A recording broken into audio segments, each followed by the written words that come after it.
नमस्कार दोस्तों, मैं हूं जी आर चौधरी।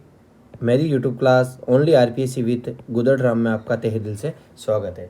तो दोस्तों, आज की इस वीडियो में हम पढ़ेंगे राजनीति विज्ञान के कुछ महत्वपूर्ण प्रश्न जो आरएस मेंस 2021 यानी 21 मार्च 2022 को हुई थी, उसमें पूछे गए। तो दोस्तों शुरू करते हैं कि प्रथम क्वेश्चन था कि प्रस्तावना में बंधुता से क्या आशय।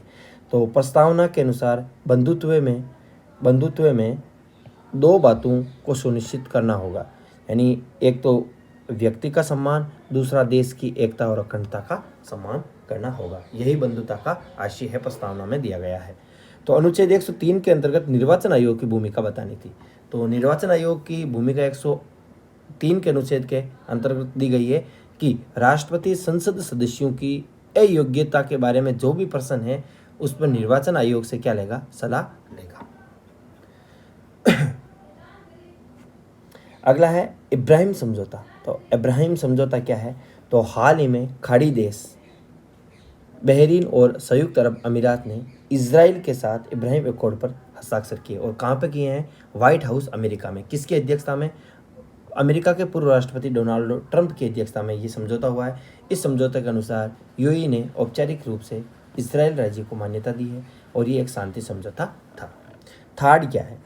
तो थर्ड एक terminal high altitude area defence है। ये एक अमेरिकी एंटी बैलिस्टिक मिसाइल है। तो यदि हम इतना भी लिख देते कि एक अमेरिका की anti ballistic missile defence system है तो भी हमें एक नंबर मिल जाता, जिसे अपनी टर्मिनल चरण में छोटी, मध्य और मध्यम दूरी की बैलिस्टिक मिसाइलों को मार गिराने के लिए डिजाइन किया गया था। 17 जनवरी 2022 को थाड ने संयुक्त अरब अमीरात में आने वाली मध्यम दूरी की बैलिस्टिक मिसाइल का अपना पहला ऑपरेशनल इंटरसेप्शन बनाया है। थार्ड मिसाइल रक्षा अवधारणा 1987 में प्रस्तावित की गई थी। अगला है कि राजस्थान के प्रथम विधानसभा चुनाव की विशेषताएं। तो प्रथम विधानसभा चुनाव 160 सीटों पर हुआ था, लेकिन मतदान 153 सीटों पर हुआ था। 7 उम्मीदवार निर्विरोध चुने गए। कोई भी महिला सदस्य विधायक नहीं बनी। उपचुनाव हुए थे प्रथम विधानसभा के, उसमें यशोदा देवी बनी थी। सबसे बड़ी पार्टी कांग्रेस पार्टी, द्वितीय सबसे बड़ी पार्टी राम राज्य परिषद बनी थी और निर्दलीय सीटें हैं वो 35 मिली थी।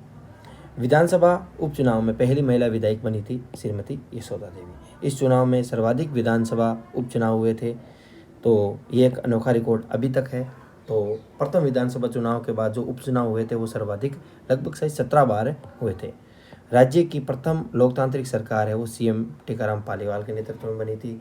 दिग्गज नेता जयनारायण व्यास चुनाव हार गए थे, फिर उपचुनाव के माध्यम से किशनगढ़ सीट से विधानसभा में पहुंचे थे। अगला है राष्ट्रपति को हटाने की संवैधानिक विधि बतानी थी। तो राष्ट्रपति को हटाने की संवैधानिक प्रावधान क्या है? तो भारत के राष्ट्रपति को हटाने के लिए संसद में महाभियोग यानी अनुच्छेद 61 के तहत प्रस्ताव पारित किया जाता है। महाभियोग एक अर्ध न्यायिक प्रक्रिया है। राष्ट्रपति के विरुद्ध महाभियोग लगाने का एकमात्र आधार क्या होना चाहिए? संविधान का उल्लंघन। यदि राष्ट्रपति संविधान का उल्लंघन करते हैं तो हम राष्ट्रपति पर यानी सदस्य है वो राष्ट्रपति महाभियोग लगा सकते हैं। तो महाभियोग की प्रक्रिया किस प्रकार चालू की जाती है? तो महाभियोग की प्रक्रिया संसद की किसी भी सदन यानी उच्च सदन, निम्न सदन यानी लोकसभा व राज्यसभा में शुरू की जा सकती है। कहीं भी आरोपी एक नोटिस में सम्मिलित है जो आरंभ करने वाले सदन के कुल सदस्यों के 1/4 द्वारा हस्ताक्षरित होने चाहिए। प्रक्रिया शुरू करने के बाद राष्ट्रपति को 14 दिन की अग्रिम सूचना दी जानी चाहिए। महाभियोग प्रक्रिया के लिए विशेष बहुमत की जरूरत होती है। यदि अन्य सदन भी सदन के कुल सदस्यों के बहुमत यानी कुल सदस्यों के 2/3 बहुमत से यदि प्रस्ताव पारित हो जाता है तो राष्ट्रपति को उनके कार्यकाल से उस दिनांक से हटा दिया जाता है जिस दिनांक से वो बिल पारित हुआ है। अगला क्वेश्चन है न्यायिक समीक्षा क्या है? तो न्यायिक समीक्षा है संविधान की व्याख्या का अधिकार मुख्य रूप से न्यायपालिका के पास ही होता है। इस नाते यदि न्यायपालिका को ऐसा लगता है कि संसद द्वारा पारित किया गया कोई कानून संविधान के आधारभूत ढांचे का उल्लंघन करता है तो उस कानून को रद्द कर सकती है। यानी न्यायपालिका है उस कानून को क्या कर सकती है? रद्द कर सकती है। इसे ही हम क्या कहते हैं? न्यायिक समीक्षा कहते हैं।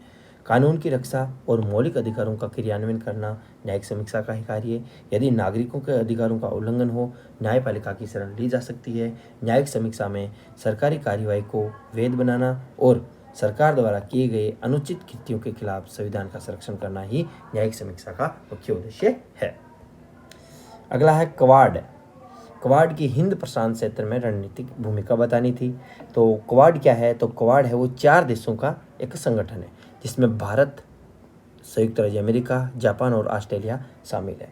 तो क्वाड को स्वतंत्र, खुले व समृद्ध प्रशांत क्षेत्र को सुरक्षित करने के लिए चारों देशों के साझा उद्देश्य के रूप में जाना जाता है। यह हमें लिखना था।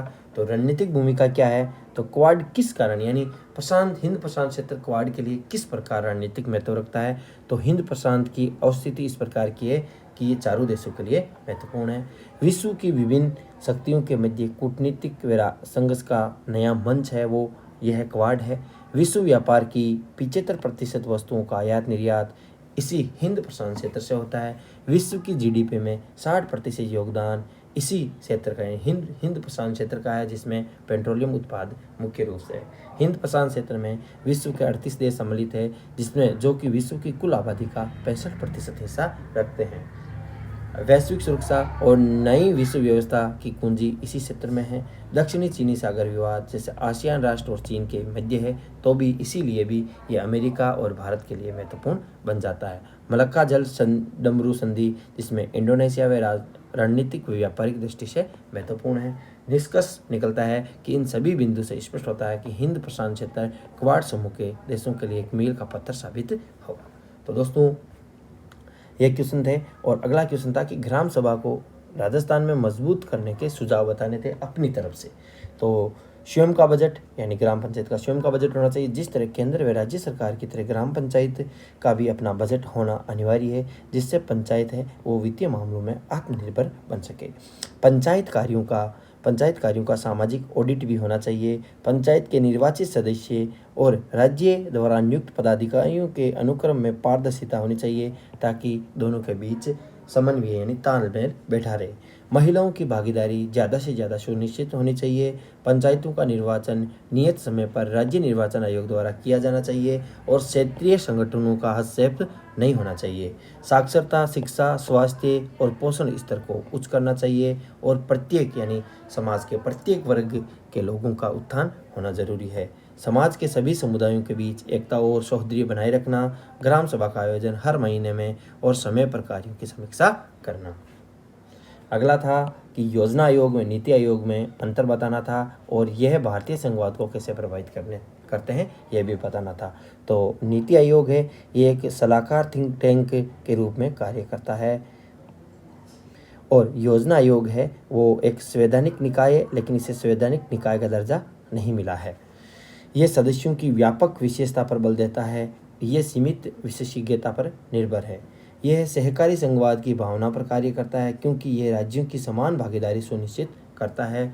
इसकी वार्षिक योजना बैठक में राज्यों की भागीदारी बहुत कम रहती है। इस तरह ये भारतीय संघवाद को प्रभावित करता है, यानी दोनों ही प्रभावित करते हैं। इसमें तो ज़्यादा भागीदारी है राज्यों की, इसमें कम भागीदारी है। प्रधानमंत्री द्वारा नियुक्त सचिवों को सीईओ के रूप में जाना जाता है। सचिव को सामान्य प्रक्रिया के माध्यम से नियुक्त किया जाता है। यह बॉटम अप अप्रोच पर कार्य करता है, यह टॉप डाउन अप्रोच पर कार्य करता है। इसे नीतियां लागू करने का अधिकार नहीं है नीति आयोग को, और ये राज्यों के लिए नीतियां बनाता था, स्वीकृत परियोजनाओं के लिए धन आवंटित करता था राज्यों को। इसे धन आवंटित करने की शक्ति नहीं है जो वित्त मंत्री में निहित है, यानी धन आवंटित कौन करता है? वित्त मंत्री करता है। नीति आयोग में ये शक्ति नहीं है। इसे मंत्रालय और राज्य सरकार को धन आवंटित करने की शक्ति प्राप्त थी, जो अब योजना आयोग से, यानी योजना आयोग की जगह कौन सा आ गया? नीति आयोग। तो मंत्रालय और राज्य सरकार को धन आवंटित करने की शक्ति थी, लेकिन अब किसे? वित्त मंत्री को। अब योजना आयोग नीति आयोग को कैसे प्रभावित करता है?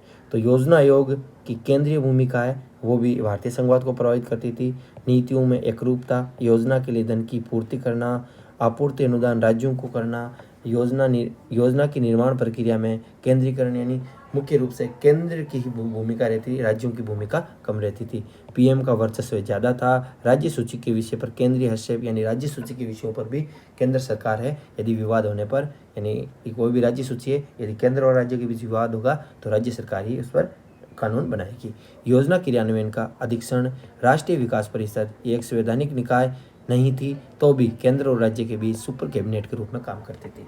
तो ये सभी बिंदु है वो भारतीय संघवाद को प्रभावित करते थे।